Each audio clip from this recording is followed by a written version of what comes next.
Hi everyone, good Wednesday and welcome back. Thank you for being here on this now 10th day of January already. Weather-wise, a beautiful day in the neighborhood. It was hard to be inside today, I'm sure, for so many folks. And in fact, there are a couple of big things happening in our updated weather forecast. We may very well see 70 degrees tomorrow. Forecast is calling for 69. I'm going to say 70. Sounds just that much better. Now, we're also seeing what is being referred to as increased confidence in the chance for accumulating snow into your weekend for much of eastern Kentucky. We will talk about that too in just a few moments. We will also talk about the services today and the life as a fireman of young Jason Tackett here in Magoffin County. And in fact, that is all we will cover this evening. To be completely upfront, as I always am, just moments ago I didn't think we were going to be able to air a program on practically the last keystroke of the top story that I had on the computer that we have all of our edited programming on.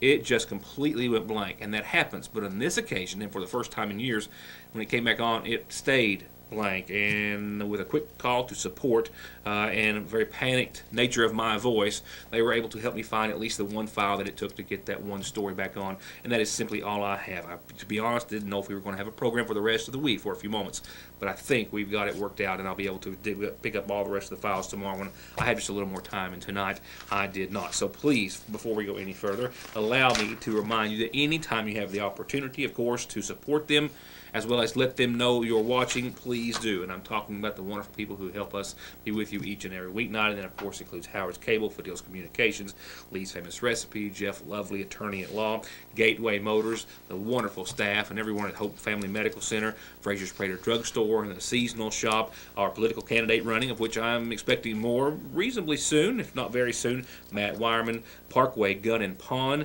Conley Tire, Black Smoke Performance, Appalachian Wireless, the Logan Corporation, Sagersville National Bank, Don McFarland, Attorney at Law, who's got an announcement to make, I think, in that regards very soon, Lincoln Valley RACC, McGoffin Farm Bureau, the McGoffin County Funeral Home, and yes, I will be going over that list in just a few seconds to make sure. I almost had it memorized, but sometimes that's a dangerous thing. But make sure I didn't miss any of those wonderful people who just can't say enough about them. And, of course, that does include you as well. With that said, we'll go ahead and go to our two top stories right now. Your weather will come in just a few moments. We'll pick it up with services held earlier today in Magoffin County. And I have to be honest with you, over the past couple of days, I can't help but find myself fascinated by the life of young Jason Tackett. So many accomplishments in his 26 years. A very well-respected and admired teacher, preacher, newly engaged as of Christmas Eve. And so says all that knew him, an absolute light to which they gravitated. Monday of this week, we listened as Jason Tackett was remembered and honored by his peers at North Magoffin Elementary and at the Harold Whitaker Middle School as a cherished and respected teacher. Following today's funeral services in his honor, tonight we'll hear from some of his fellow firemen at North Magoffin Volunteer Fire Department who have known and loved Jason since there was basically a North Magoffin Volunteer Fire Department, knowing him then as a young boy who stayed close to his dad. His dad who helped get North Magoffin off of the ground, most often, if not always, with Jason at his side. You know, with Rick, his dad being a former chief and former assistant chief and still a firefighter, he's been there since it started as family. January of 2017, he was elected as assistant chaplain to help our chaplain, and that's something that he actually wanted to do, and they talked about it, discussed it, and he really liked that. He just had a positive all the time, you know, a smile on his face, and just a joyful fella, and he just brought a lot of stuff to the fire department in a good way. He just, you know, he was an exceptional, when we started preaching and stuff, and he come down there, and, you know, we had Paul as a chaplain, and then we put him in too, and he just really could talk to people and just get across to people. And these guys, just as did the folks that I talked to at North Magoffin and the Harold Whitaker Middle School, and anyone who's had anything to say about Jason, have all described him in the same manner, as a wonderfully loving, caring individual with a wonderful, outgoing personality, that even though he was 26, an educator and a fireman, reminded him of being a big kid at heart. He was just a big teddy bear of a kid. I mean, Jason just always smiled, always happy, always just fun. I mean, he just had a personality that just touched people's hearts. I mean, he never met a stranger. I mean, no matter what he was doing or what we was doing. And, you know, he would... How did he interact with his dad and Oh, being there that with was- you guys as a kid? What was the normal day like? Him and his dad just argued and joked like, you know, it's unreal. I mean, you know, he would say Dad's hateful and then he'd laugh. You know, Rick, you know, they was a pretty good team. What do you think Rick thought about all that and then him now becoming a fireman? And I think Rick, you know, at first he didn't really think Jason might pick up the fire service and stuff, and then he was real pleased when he did, you know. I mean, he really fell into it. Like for Christmas and stuff, he would buy him fire stuff after that, and, you know, it fell together. It's all family. I mean, it's when North McGoffin has something, it's a huge turnout. It's just like a big family reunion for everything. You know, New Year's, you know, you've seen us at Halloween and Christmas and stuff. It's just, they're real close. I mean, they really come together. you all know enough to tell me about his proposal. Saying I've got the picture, but you all know the story. I don't know it. Yeah, Josh knows it pretty good. Well, now, He had planned it for months. he come to me about probably a month before. Yeah. And I was in the parking lot there, and he come up and he said, I need to talk to you. I said, what is it, you know? He said, I need a fire truck. Well, I said, what do you need a fire truck for? He said, I bought Natalie a ring. I'm going to propose. He said, I've got a plan with a fire truck. He said, can I use it? And I said, well, sure. I said, you know, that's no problem. And they planned it the night before and got all the details worked out, and he took the truck, and he had told her something to make her believe that where he was going somewhere else. Or When he had that big, Yeah. he had a big sign made on the door that goes to the SCBA's, and when he opened that door up, that sign fell down. Yeah. So it was pretty cool. As one of their chaplains and as an individual, Jason immediately proved to be a perfect fit and asset to the fire department. A fire department that found itself orbiting around Jason's personality and, I'm told, his cooking. Never seen him frown. I mean, Yeah. Even if something was wrong, Yeah, he was happy. he could just bring joy to a crowd. I mean, he was a phenomenal person in that way. Always wanting to do something, play cards. Oh, yeah. Yeah. Have As a long good as he was time. playing cards and had And food his- and his people was food- around, he was happy. you Yeah, know? food was his big objective. Now, I've heard he was, He loved to cook. Oh, yeah, he was the food man. Yeah. Yeah, I mean, when you done something with Jason, there had to be something to eat. Or go get something to eat. And it wasn't cold cuts. No. How serious did he take it? He took it He was- serious. he took his cooking He serious, was an yeah. explorer with food too, man. He liked to cook different things, and he was out there. Give me some examples. Anything with hot sauce. Yeah, hot Yeah, sauce so- was his trade. Anything hot. It's You know, like in the smoked smoker, meat they smoke meat wings all the time. and just Yeah, wings was a anything. big He'd deal. try anything. Yeah, he was a joy. He was. Before we close out the report for this evening, as I'll do in just a few moments with the final call in Jason's honor, I wish to thank his fellow firemen for sharing those wonderful thoughts and memories, and they wish to thank all those who have supported them and their family in this very trying and heartbreaking time.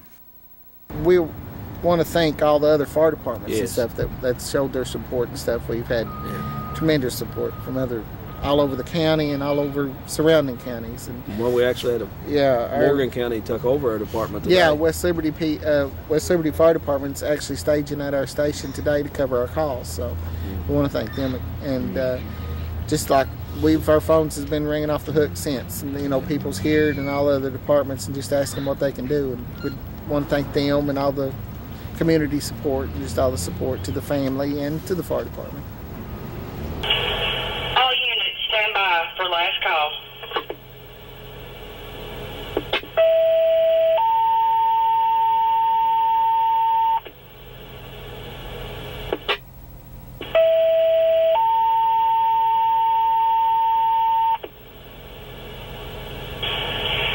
McGoffin 911 to North McGoffin Unit 948.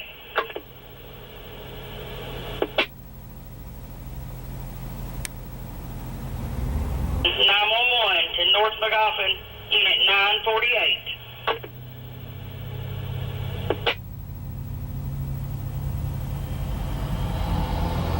McGoffin 911 to North McGoffin, Unit 948.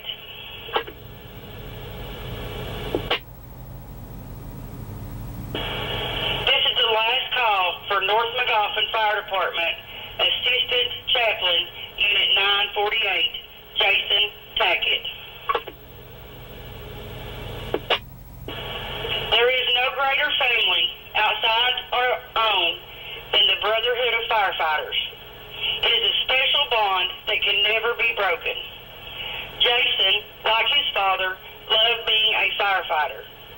Jason was a friend to everyone and a shining example of what a man should be. Jason's life and now his death have impacted us all. We hope his parents know what an outstanding man they raised. Jason will be missed by his family, friends, his fiancée Natalie, and his dog Charles. Jason will never be forgotten. May he watch over us from heaven until we meet again. Rest easy, brother. We will take it from here. John 15:13. Greater love has no man than this, to lay down one's life for his friends. North McGoffin Fire Department, Unit 948, Jason Tackett, will be 10:10 at the Monroe Tackett Cemetery, Twin Lick Road, Sayersville, Kentucky, on January 10th, 2018. 911 clear.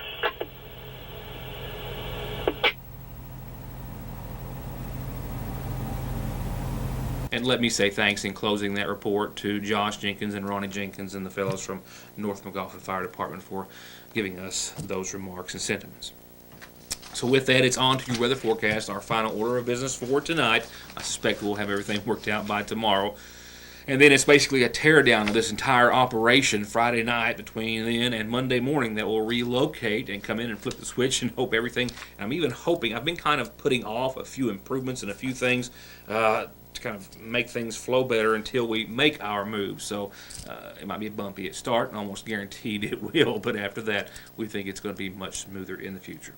With that said, before I can leave you tonight, I have to leave you with an updated forecast, which is calling for 69 in the forecast. I'm going to call it 70 degrees for tomorrow. At the same time, our forecast also is calling for some better chances of accumulating snow. You know, as you're about to see, our forecast will have us in a major swing, and a 20 to 30 degree temperature swing in any season in Kentucky is not necessarily all that unusual. Can be quite commonplace at times, and we're looking at that now. We're going to go from 70 tomorrow, and we'll drop almost 50 degrees between then and Sunday, 46 degrees if the estimates are accurate. And that's a big swing. So that is leading me, by the way, into our on this date in the weather history where the Jackson Weather Service recorded, well, they started out in single digits for highs, or they reached single digits for highs on this day in 1982. And they started out at 10 below zero. That's not a wind chill either. That's a 10 below zero. That record still stands today, and their records go back to 1981 when they began. As for what we're going to see this Friday evening into your Saturday, still a lot of unknown, but there is some increased confidence as computer models are indicating of some accumulating snowfall. And as we often do, the viewing area right on that line between 1 degree and another, and we're right in the middle of light to moderate snowfall. So anywhere from less than an inch, some folks just to right now. The north of McGoffin County and, the neighboring counties there, you can see maybe pick up to maybe 2 inches, which is the kind of the ceiling as far as snowfall estimates are concerned right now. Still, even though there's increased confidence that we might see a little white snow, a large amount of uncertainty with the entire timing and snowfall amounts that we'll be following, of course, through the end of the week. Which is kind of hard to think about right now when you're talking about 69, 70 degrees for your Thursday, and that's following a nighttime low of 46 tonight. Now, that 46 tonight we'll see alongside some southeast winds, 3 to 5 miles per hour. Clouds will be on the increase. sad to say that unlike today, tomorrow's warmth will be accompanied by some showers. Too bad. We could have had 69 and 70 and some sunshine, but showers are likely, I'm sad to say. The good news is, if you want to get out and if you have an opportunity to get out and enjoy that warm air, right now the time frame looks to be showers after 4 o'clock or so in the afternoon. Total rainfall amounts less than 1/10 of an inch during the day, less than 1/10 of an inch tomorrow night, with 50% chance of showers continuing. And yeah, that's 50 degrees for tomorrow's low. What about that? And it's also going to be short-lived thereafter. We will see the 50s. It's going to be nice for your Friday, but that's not going to stick around long. Rain in the forecast, mainly continuing, mainly after 11 or so. We will see some rain maybe throughout the rest of the afternoon and evening with some scattered showers all the way through the remainder of your Friday night as well. That rain changing over to snow late Friday night when temperatures get well below freezing at 24 degrees.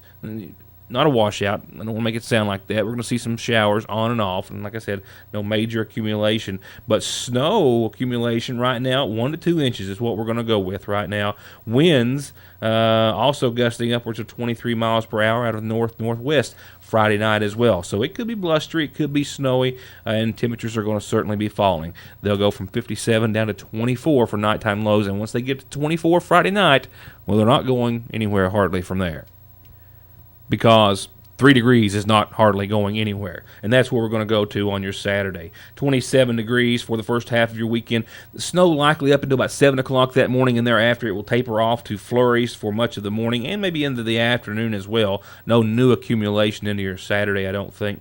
Whatever's going to be here will be here, and then it will stay on the ground for a few days. We'll see flurries possible late. 11 degrees for Saturday night's low.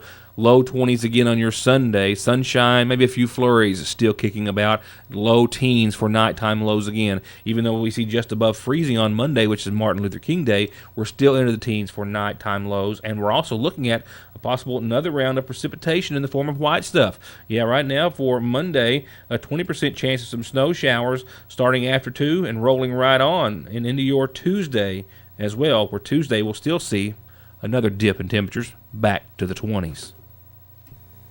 That's going to wrap it up for tonight. Sorry for the inconvenience not having the rest of our material, but we will, as always, have more news and another interesting day to see when I see you back here next time. Good night, and thank you for watching.